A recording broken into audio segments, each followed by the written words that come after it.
नमस्कार प्रिय पाठक श्रोताविंद्र, आज हम भागवत गीता जी के अध्याय 1 का श्लोक 4, 5, 6 का संपूर्ण भावार्थ और शैक्षिक ज्ञान प्राप्त करेंगे। आइए प्रथम अध्याय का इस 3 श्लोक का मर्मार्थ सुनते हैं। अत्र शूरा महेशवासा भीमार्जुन समायुधि युयुधानो विराटश्च द्रुपदश्च महारथः धृष्टकेतुश्चेकितानः काशीराजश्च वीर्यवान् पुरुजित् कुन्ती भोजश्च शैब्यश्च नरपुंगवः युधामन्युश्च विक्रांत उत्तमौजाश्च वीर्यवान् सौभद्रो द्रौपदेयाश्च सर्व एव महारथाः। यह श्लोक भगवद गीता के अध्याय 1 अर्जुन विषाद योग के श्लोक संख्या 4 से 6 के अंतर्गत आता है, जिसमें युद्ध भूमि में कुरुक्षेत्र में दोनों पक्षों के योद्धाओं का वर्णन किया गया है। भगवान श्री कृष्ण द्वारा अर्जुन को दिए गए उपदेश से पहले यह श्लोक युद्ध से संबंधित परिदृश्य को प्रस्तुत करता है। इस श्लोक में दुर्योधन गुरु द्रोणाचार्य से बात करते हुए पांडव पक्ष के महान योद्धाओं का वर्णन करता है। यहाँ हम इन श्लोकों की गहराई से समीक्षा और विश्लेषण करेंगे, जिसमें इन योद्धाओं की विशेषताओं और उनके युद्ध कौशल पर विस्तार से चर्चा करेंगे। अत्र शूरा महेशवासा भीमार्जुन समायुधि। इस पंक्ति में दुर्योधन बताता है कि पांडव पक्ष में कई शूरवीर हैं, जिनके पास महान धनुर्धारी होने की विशेषताएं हैं। वह खास तौर पर भीम और अर्जुन की बराबरी करने वाले योद्धाओं का उल्लेख करता है। भीम और अर्जुन पांडवों के प्रमुख योद्धा हैं और उनकी शक्ति और कौशल युद्ध के मैदान में अद्वितीय हैं। भीम अपनी शारीरिक शक्ति और गदा युद्ध में निपुणता के लिए जाने जाते हैं। उनका रौद्र रूप युद्ध में विनाशकारी होता है। वे अपने शत्रुओं को बलपूर्वक परास्त करने में सक्षम हैं। अर्जुन महाभारत के सबसे कुशल धनुर्धारियों में से एक हैं। उनकी तीरंदाजी की कला, युद्ध की रणनीति और श्री कृष्ण के प्रति उनकी भक्ति उन्हें अपराजेय बनाती है। युयुधानो विराटश्च द्रुपदश्च महारथः। इस पंक्ति में अन्य महारथियों का वर्णन किया गया है, जो पांडवों के पक्ष में युद्ध में भाग ले रहे हैं। युयुधान को सात्यकी के रूप में भी जाना जाता है। वह भगवान कृष्ण के शिष्य और एक महान योद्धा हैं। युद्ध के समय उनकी भूमिका महत्वपूर्ण है, क्योंकि वे अर्जुन के प्रिय मित्र और सहयोगी होते हैं। विराट मत्स्य देश के राजा हैं, जिनके यहाँ पांडवों ने अपने वनवास के अंतिम वर्ष बिताए थे। वह एक साहसी योद्धा हैं और युद्ध में उनका योगदान महत्वपूर्ण है। द्रुपद पांचाल देश के राजा और द्रौपदी के पिता हैं। वे भीष्म पितामह और गुरु द्रोण के साथ पुराने मतभेदों के कारण युद्ध में पांडवों का साथ दे रहे हैं। उनका एक महारथी योद्धा के रूप में सम्मान किया जाता है। धृष्टकेतुश्चेकितानः काशीराजश्च वीर्यवान्। इस श्लोक में 3 अन्य महत्वपूर्ण योद्धाओं का वर्णन किया गया है, जो पांडवों के पक्ष में लड़ रहे हैं। धृष्टकेतु चेदी देश के राजा हैं और शूरवीर योद्धा हैं। उनकी वीरता और युद्ध कौशल का वर्णन महाभारत में विस्तृत रूप से मिलता है। चेकितान एक यदुवंशी योद्धा हैं, जो पांडवों के लिए लड़ रहे हैं। वह एक निपुण योद्धा और धैर्यवान हैं।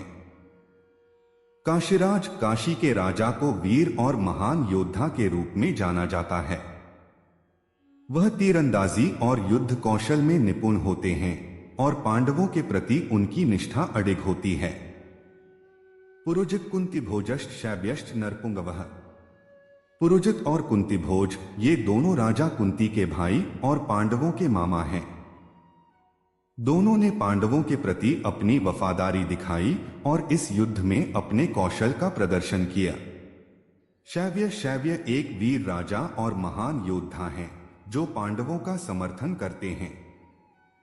उनकी युद्ध क्षमता और धैर्य इस श्लोक में विशेष रूप से सराहा गया है। युधामन्युश्च विक्रांत उत्तमौजाश्च वीर्यवान्। इस श्लोक में युधामन्यु और उत्तमौजा नामक दो वीर योद्धाओं का उल्लेख किया गया है जो पांडवों के पक्ष में लड़ रहे हैं। युधामन्यु एक महान योद्धा हैं जो युद्ध में अपनी वीरता और साहस के लिए जाने जाते हैं। वह धैर्यवान और निपुण योद्धा हैं। उत्तमौजा का वर्णन भी वीर और शक्तिशाली योद्धा के रूप में किया गया है जो पांडवों के पक्ष में अपनी युद्ध कला का प्रदर्शन कर रहे हैं। सौभद्रो द्रौपदेयाश्च सर्व एव महारथाः। यहां पर विशेष रूप से सौभद्र और द्रौपदी के पुत्रों का उल्लेख किया गया है। सौभद्र अभिमन्यु के रूप में जाने जाते हैं। वह अर्जुन और सुभद्रा के पुत्र हैं। अभिमन्यु महाभारत के सबसे युवा और प्रतिभाशाली योद्धाओं में से एक हैं। उनकी वीरता और कौशल विशेष रूप से चक्रव्यूह तोड़ने में दिखाई देती है। द्रौपदी के 5 पुत्र प्रतिविंध्य, सुतसोम, श्रुतकीर्ति, शतानीक और श्रुतसेन जो सभी पांडवों की तरह ही वीर और साहसी योद्धा हैं। ये सभी महारथी हैं और युद्ध में महत्वपूर्ण भूमिका निभाते हैं। इस परिदृश्य में दुर्योधन को यह महसूस होता है कि कुरुक्षेत्र की युद्ध भूमि में पांडवों द्वारा एकत्रित की गई सेना उसकी अपेक्षा से कहीं अधिक शक्तिशाली है। दुर्योधन की चिंता सिर्फ सेना की संख्या को देखकर नहीं थी, बल्कि उसमें उपस्थित महारथियों के कारण थी, जो अकेले ही हजारों योद्धाओं को परास्त करने की क्षमता रखते थे।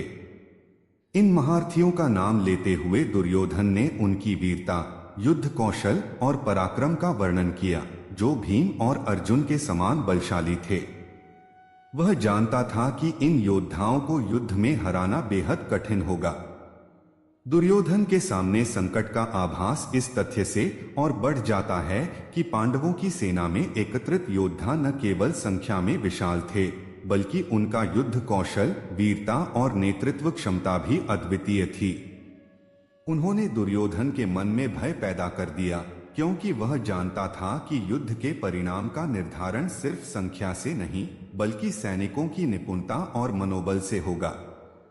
पांडवों की सेना में उपस्थित महारथी। दुर्योधन ने अपनी चिंता व्यक्त करने के लिए उन महान महारथियों का उल्लेख किया जो अर्जुन और भीम जैसे महाबली थे। इनमें सात्यकी, विराट, द्रुपद, अभिमन्यु, धृष्टकेतु और द्रौपदी के पुत्रों का उल्लेख प्रमुखता से किया गया। इन योद्धाओं का सामर्थ्य और उनकी युद्ध कला न केवल पांडवों को शक्ति प्रदान कर रही थी, बल्कि कौरव सेना के लिए भी बड़ी चुनौती बन गई थी। दुर्योधन की मनोस्थिति। दुर्योधन के मन में मंडराते संकट का आभास उसकी चिंताओं को और गहराता है। उसे पांडवों की सेना में उपस्थित महारथियों की शक्ति और उनके सैन्य नेतृत्व का भली भांति ज्ञान था। उसे इस बात का डर था कि उसकी अपनी सेना, जिसमें कई वीर योद्धा थे, पांडवों की शक्ति और उनके महारथियों के सामने टिक नहीं पाएगी। यह स्थिति दुर्योधन के मनोवैज्ञानिक पहलू को भी प्रकट करती है। उसे यह अनुभव होने लगा था कि पांडवों का पक्ष न केवल धर्म के साथ था, बल्कि शक्ति और पराक्रम में भी वे अत्यधिक मजबूत थे। यह उसकी आत्मशंका और युद्ध से पहले की मानसिक तैयारी को दर्शाता है। दुर्योधन द्वारा पांडवों की सेना को देखकर महसूस किया गया संकट और उनकी चिंताएं न केवल युद्ध की भौतिक तैयारी को दर्शाती हैं, बल्कि इसमें कई नैतिक और मनोवैज्ञानिक पहलू भी उजागर होते हैं। महाभारत का यह प्रसंग हमें कई महत्वपूर्ण नैतिक शिक्षाएं प्रदान करता है जो जीवन, धर्म, नेतृत्व और मनुष्य की मानसिकता से संबंधित हैं। इस विश्लेषण में हम इन श्लोकों के माध्यम से दुर्योधन की मनोस्थिति और इसके नैतिक पहलुओं पर चर्चा करेंगे। धर्म और अधर्म का संघर्ष। महाभारत का युद्ध धर्म और अधर्म के बीच का युद्ध था। दुर्योधन के लिए युद्ध में विजय पाना उसकी व्यक्तिगत प्रतिष्ठा और सत्ता का प्रश्न था, जबकि पांडवों के लिए यह युद्ध धर्म की स्थापना और न्याय की पुनर्स्थापना का प्रतीक था। दुर्योधन की मनोस्थिति को देखकर यह स्पष्ट होता है कि उसे अपनी अधर्म की नीति के कारण भीतर ही भीतर डर और असुरक्षा का अनुभव हो रहा था। वह जानता था कि वह धर्म के विपरीत चल रहा है और यही कारण था कि पांडवों की सेना उसे अधिक विशाल और अजेय प्रतीत हो रही थी। नैतिक दृष्टिकोण से यह दिखाता है कि अधर्म के मार्ग पर चलने वाला व्यक्ति अंततः अपने ही भय और चिंताओं से घिर जाता है, चाहे वह कितना भी शक्तिशाली क्यों न हो। अहंकार और उसकी सीमाएं। दुर्योधन का व्यक्तित्व उसके अहंकार से अत्यधिक प्रभावित था। उसे अपनी शक्ति, अपने राज्य और अपने कौरव पक्ष के योद्धाओं पर गर्व था। लेकिन युद्ध की वास्तविकता और पांडवों की सेना की शक्ति को देखकर उसका यह अहंकार धीरे धीरे टूटने लगा। अहंकार एक ऐसी मानसिकता है जो व्यक्ति को उसकी वास्तविक सीमाओं से अनभिज्ञ कर देती है और जब वह सच्चाई का सामना करता है तो उसे असहाय महसूस होता है। दुर्योधन का यह भय यह दर्शाता है कि अहंकार के साथ जीने वाला व्यक्ति जब वास्तविकता से टकराता है तो उसे अपने गलत निर्णयों का परिणाम भुगतना पड़ता है। नेतृत्व और उत्तरदायित्व। दुर्योधन एक राजा था और उसके नेतृत्व में उसकी पूरी सेना युद्ध में उतर रही थी। एक अच्छे नेता का कर्तव्य होता है कि वह अपने सैनिकों और राज्य के हितों को ध्यान में रखकर सही निर्णय ले। लेकिन दुर्योधन ने अपने व्यक्तिगत स्वार्थ और अहंकार के चलते युद्ध की स्थिति उत्पन्न की। उसने अपने राज्य और अपनी प्रजा के भविष्य के बारे में सोचे बिना ही युद्ध को अपनी प्रतिष्ठा का प्रश्न बना दिया। नैतिक दृष्टिकोण से यह हमें सिखाता है कि एक नेता को केवल अपनी इच्छाओं और स्वार्थ से नहीं, बल्कि धर्म और न्याय के आधार पर निर्णय लेना चाहिए। एक सच्चे नेता को अपने कर्तव्यों और उत्तरदायित्वों के प्रति सजग रहना चाहिए। अंतरात्मा की आवाज। दुर्योधन को पांडवों की सेना देखकर डर लगने लगा था। यह डर केवल उनकी बाहरी शक्ति से नहीं था, बल्कि यह उसके भीतर की आत्मग्लानि और अधर्म के प्रति उसकी सजगता का परिणाम था। युद्ध के आरंभ में ही वह जानता था कि वह जो कर रहा है वह सही नहीं है, लेकिन अपने अहंकार और महत्वाकांक्षाओं के चलते उसने सत्य को अनदेखा कर दिया। नैतिक दृष्टिकोण से यह स्पष्ट है कि जब व्यक्ति अपने अंतरात्मा की आवाज को दबा देता है तो वह आंतरिक संघर्ष और अशांति का शिकार हो जाता है। दुर्योधन का यह भय उसकी अंतरात्मा की वही आवाज थी जो उसे बार बार चेतावनी दे रही थी। स्वयं की पहचान और वास्तविकता का सामना। दुर्योधन की चिंताओं का एक अन्य पहलू यह था कि वह वास्तविकता से भागने की कोशिश कर रहा था। उसे यह ज्ञात था कि पांडव धर्म के मार्ग पर हैं और उनकी सेना मजबूत और निष्ठावान है। लेकिन उसने इस सच्चाई को स्वीकार करने की बजाय अपने मन में उनके बारे में भ्रांतियां पैदा की। वास्तविकता से भागने वाला व्यक्ति अंततः अपने भय और असफलताओं का सामना करता है। नैतिक दृष्टिकोण से यह हमें सिखाता है कि सच्चाई को स्वीकार करना और उसके अनुरूप कार्य करना ही सही मार्ग है। सच्चाई से भागने की कोशिश करने वाला व्यक्ति अंत में खुद को ही नुकसान पहुंचाता है। असत्य पर आधारित रणनीति। दुर्योधन ने अपने हितों की पूर्ति के लिए अधर्म और असत्य का सहारा लिया। उसने छल और कपट के माध्यम से सत्ता हासिल करने की कोशिश की। लेकिन महाभारत का युद्ध यह साबित करता है कि असत्य और अधर्म का मार्ग कभी भी व्यक्ति को स्थायी सफलता नहीं दिला सकता। असत्य पर आधारित कोई भी रणनीति अंततः विफल होती है। नैतिक दृष्टिकोण से यह हमें यह सीख देता है कि सच्चाई और धर्म का मार्ग ही व्यक्ति को वास्तविक सफलता और शांति प्रदान करता है। असत्य और छल पर आधारित योजनाएं व्यक्ति को क्षणिक लाभ तो दिला सकती हैं, लेकिन अंत में उसे ही विनाश का सामना करना पड़ता है। युद्ध और अहिंसा का सिद्धांत। महाभारत का युद्ध न केवल धर्म और अधर्म के बीच का संघर्ष था, बल्कि इसमें युद्ध के नैतिक सिद्धांत भी उजागर होते हैं। युद्ध कोई समाधान नहीं होता, यह विनाश और पीड़ा का कारण बनता है। यदि दुर्योधन ने समय रहते अहंकार और सत्ता की भूख को त्याग कर पांडवों के साथ संवाद और समझौते का मार्ग चुना होता तो यह विनाशकारी युद्ध टल सकता था। नैतिक दृष्टिकोण से यह हमें सिखाता है कि हिंसा और युद्ध से बचना चाहिए और समस्याओं का समाधान संवाद और समझ से करना चाहिए। हिंसा का सिद्धांत यह बताता है कि जीवन में शांति और समृद्धि तभी संभव है जब हम अहंकार और हिंसा से दूर रहें। धैर्य और साहस। पांडवों की सेना में जो महारथी थे वे केवल शारीरिक शक्ति के प्रतीक नहीं थे, बल्कि उनके पास मानसिक धैर्य और साहस भी था। उन्होंने धर्म के मार्ग पर चलते हुए धैर्यपूर्वक युद्ध की तैयारियां की और अपने भीतर के साहस को बनाए रखा। नैतिक दृष्टिकोण से यह हमें सिखाता है कि जीवन के कठिन संघर्षों में केवल बाहरी शक्ति ही नहीं, बल्कि मानसिक धैर्य और साहस भी आवश्यक होता है।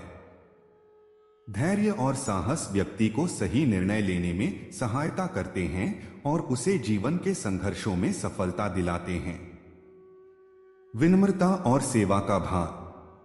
दुर्योधन का अहंकार और स्वार्थ उसे पांडवों के प्रति विनम्र और सेवा भाव से दूर ले गया।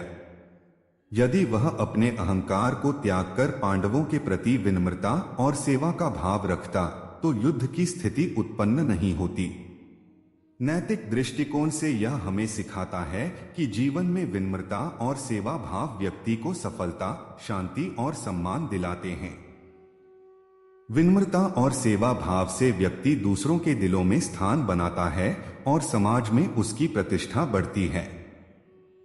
आत्म साक्षात्कार और अंतर्ज्ञान। दुर्योधन के भीतर जो भय उत्पन्न हुआ वह उसकी आत्मग्लानि और अंतर्ज्ञान का परिणाम था। उसका अंतर्ज्ञान उसे बार बार सचेत कर रहा था कि वह गलत मार्ग पर है, लेकिन उसने इस अंतर्ज्ञान को अनदेखा किया। नैतिक दृष्टिकोण से यह हमें यह सिखाता है कि आत्म साक्षात्कार और अंतर्ज्ञान जीवन में महत्वपूर्ण भूमिका निभाते हैं। हमें अपने अंतर्ज्ञान की आवाज को सुनना चाहिए और उसके अनुसार कार्य करना चाहिए। आत्म साक्षात्कार से व्यक्ति सही और गलत के बीच के अंतर को समझ सकता है और सही निर्णय ले सकता है। निष्कर्ष। इस श्लोक के माध्यम से महाभारत के युद्ध की गंभीरता और उसकी भव्यता का अनुमान लगाया जा सकता है। इन श्लोकों में केवल योद्धाओं की उपस्थिति का वर्णन नहीं किया गया, बल्कि उनके व्यक्तिगत कौशल, वीरता और युद्ध में उनकी महत्वपूर्ण भूमिका को भी दर्शाया गया है। दुर्योधन का यह कथन उसके मन की चिंता को भी व्यक्त करता है, क्योंकि वह यह भलीभांति समझता है कि पांडव पक्ष में मौजूद इन सभी महान योद्धाओं से मुकाबला करना आसान नहीं होगा। युद्ध केवल शारीरिक शक्ति का ही नहीं, बल्कि मानसिक दृढ़ता और रणनीति का भी प्रतीक होता है। पांडवों के पक्ष में ये सभी महारथी इस बात को और भी स्पष्ट करते हैं कि धर्म के मार्ग पर चलने वाले योद्धा कैसे अपने साहस, वीरता और निष्ठा के साथ विजय प्राप्त कर सकते हैं। दुर्योधन ने अपने गुरु द्रोणाचार्य से यह संवाद इसलिए किया ताकि वह अपनी चिंता और भय को व्यक्त कर सके। उसे यह समझ में आ गया था कि पांडवों के महारथी उसकी सेना के लिए एक बड़ी चुनौती थे। दुर्योधन की मनोस्थिति और उसके द्वारा व्यक्त की गई चिंताओं के माध्यम से हमें कई नैतिक शिक्षाएं प्राप्त होती हैं। यह प्रसंग हमें बताता है कि धर्म और सत्य का मार्ग ही सही है और अहंकार, असत्य और अधर्म का मार्ग व्यक्ति को विनाश की ओर ले जाता है। अहंकार और स्वार्थ से मुक्त होकर धैर्य, साहस और विनम्रता के साथ जीवन जीना ही सच्ची सफलता और शांति का मार्ग है। अगर आप सभी को हमारा ये वीडियो अच्छा लगा तो इस वीडियो को शेयर, लाइक और हमारा ये भक्ति सागर चैनल को सब्सक्राइब करें। धन्यवाद।